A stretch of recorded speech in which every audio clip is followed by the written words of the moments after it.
नमस्कार, मैं अर्जुन तुकाराम लाट टीजीटी हिंदी जवाहर नवोदय विद्यालय बरपेटा असम कक्षा 9वीं के सभी छात्रों का मैं पुनः हार्दिक स्वागत करता हूं। और जो पाठ हमारा चल रहा है उस पाठ का नाम है स्मृति। स्मृति श्री राम शर्मा जी द्वारा लिखित ये पाठ है। स्मृति श्री राम शर्मा, भाग नंबर 4, एपिसोड नंबर 4 चल रहा है। इससे पहले हमने देखा था कि लेखक ने कुएं में उतरने का निर्णय लिया था। जिस कुएं में काला सांप है वहां जो चिट्टियां गिर गई है, पहले सांप को मारकर चिट्टियों को निकालकर ऊपर आने का आश्वासन अपने छोटे भाई को लेखक ने दिया था। ये हमने एपिसोड नंबर 3 में देखा था। आप देखते हैं कि लेखक किस प्रकार कुएं में उतरने की कोशिश करते हैं। तो आज के तासिका में हम देखने वाले हैं। तो चलो चलते हैं सीधा पाठ की तरफ कि इसलिए कुएं में घुसते समय मुझे सांप का तनिक भी भय नहीं लगा था। क्यों? इससे पहले मैंने अनेक सांपों को मारा था, इसीलिए कुएं में घुसते समय मुझे सांप का कुछ डर नहीं लगा था। उसको मारना मैं बाएं हाथ का खेल समझता था। देखिए, इतना विश्वास था हमारे लेखक के पास कि सांप को मारना मैं अपने बाएं हाथ का खेल समझता था। बाएं हाथ का खेल मतलब आसान, आसान या सहज कार्य, सरल, कोई कठिन नहीं है, सरल कार्य। कुएं के धरताल से जब 4-5 गज दूर रहा हूं, गज 2 गज मतलब 2 मीटर है कि नहीं, अपने गज है कि नहीं, तब ध्यान से नीचे को देखा, अक्ल चकरा गई। अब देखिए, जैसे मैं ऊपर आ गया था, 2 गज ही ज्यादा से ज्यादा 4-5 गज रहा होगा, तब नीचे मैंने देख लिया, मेरी अक्ल चकरा गई। अक्ल चकरा जाना मतलब बहुत ही भयभीत हो जाना, इस प्रकार अक्ल चकरा जाना। सांप फन फैलाए धरताल से एक हाथ ऊपर उठा हुआ और लहरा रहा था। पूंछ के समीप का भाग पृथ्वी ऊपर था, आधा अग्र भाग ऊपर उठा हुआ मेरी प्रतीक्षा कर रहा था। नीचे डंडा बंधा था मेरे उतरने की गति से,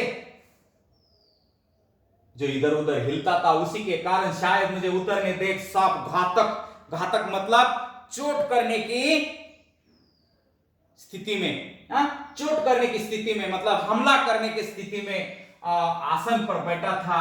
सांप सपेरा जैसे बीन बजाकर काले सांप को खिलाता है। सांप क्रोधित हो फन फैलाए खड़ा होता है, फुंकार मारकर चोट करता है। ठीक उसी प्रकार सांप तैयार था। उसका प्रतिद्वंदी मतलब प्रतिस्पर्धी कौन? मैं मतलब लेखक। मैं उससे कुछ हाथ ऊपर धोती पकड़े लटक रहा था। धोती की टेक से बंधे होने के कारण कुएं के बीचों बीच लटक रही थी।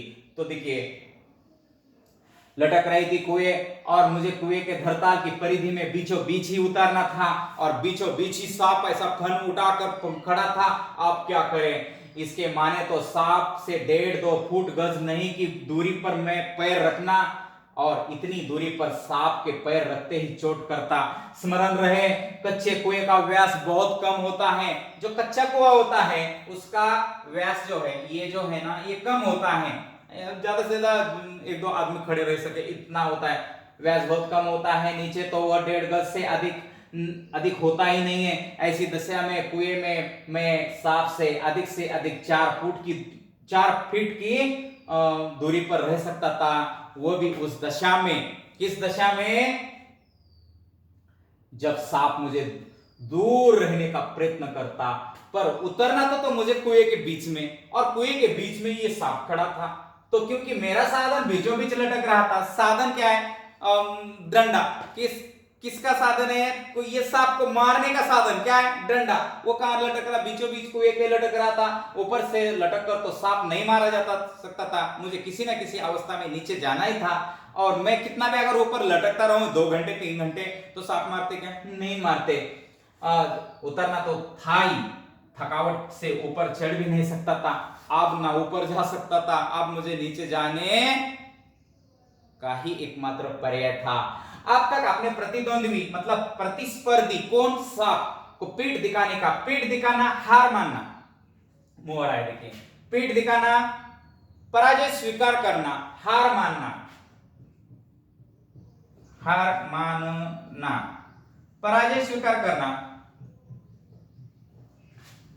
पराजय स्वीकार करना, पीठ दिखाने का निश्चय नहीं किया था। यदि ऐसा करता तो भी कुएं के धरताल पर उतरने बिना क्या मैं ऊपर चढ़ सकता था?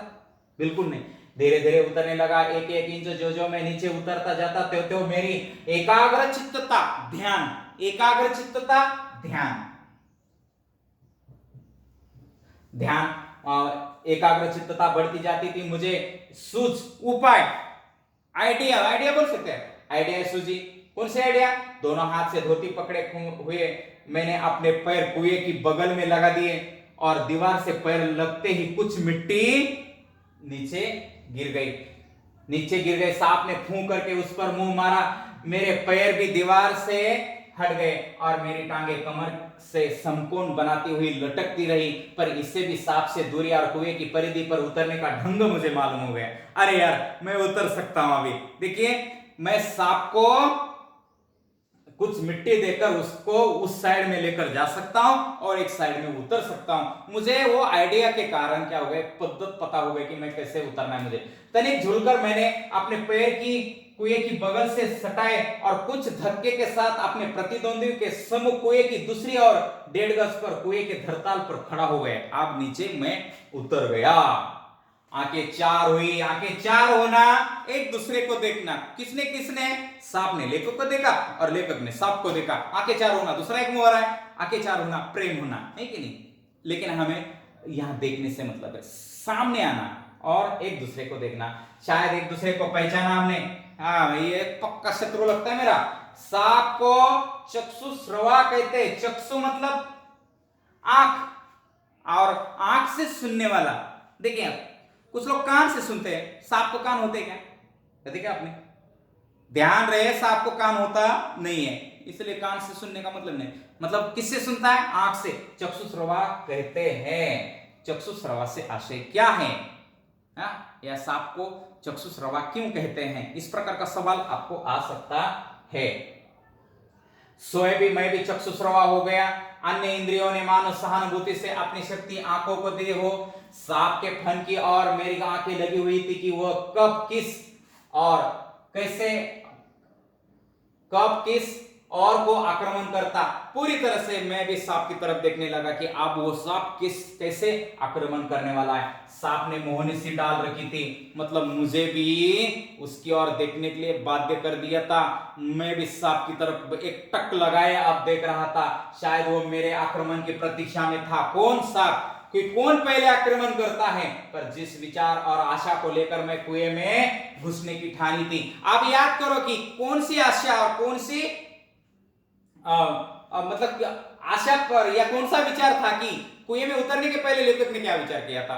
कुएं में उतरने के पहले लेखक ने अपने भाई साहब को क्या आश्वासन दिया था कि कुएं में उतरते समय अपने छोटे भाई को यह आश्वासन दिया था कि मैं नीचे उतर जाऊंगा, सांप को मारूंगा, सिट्टियां लूंगा और ऊपर आ जाऊंगा, चिंता मत करना। ऐसा ही ना?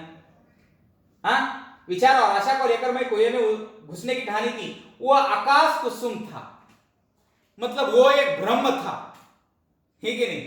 आकाश कुसुम वो कुछ नहीं था। मैंने सपने जैसा निकल गया। मैंने जो बोला वो सपने जैसा हुआ। मनुष्य का अनुमान आकाश कुसुम होना, ब्रह्म होना।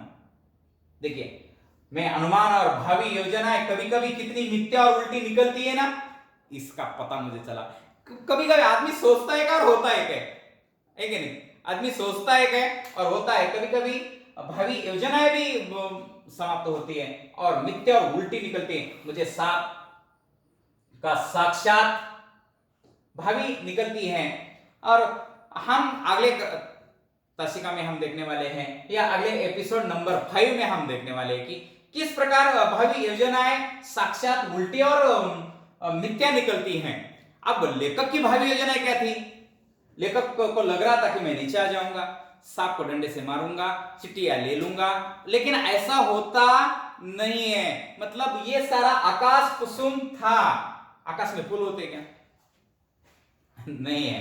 तो जिस प्रकार जो बात हम बोलते वो होती नहीं है, उसको आकाश कुसुम कहा जाता है। तो लेखक ने जो बोला ये तो आकाश कुसुम निकला। लेखक ने बोला था वो लेखक से नहीं हो रहा है। तो अगले एपिसोड नंबर 5 में हम ये देखने वाले हैं कि क्या लेखक सही में सांप को मारते हैं? क्या लेखक को सांप काटता है? क्या हो अक्सर होता क्या है उसको अगर हमें देखना है तो एपिसोड नंबर 5 आपको देखना पड़ेगा।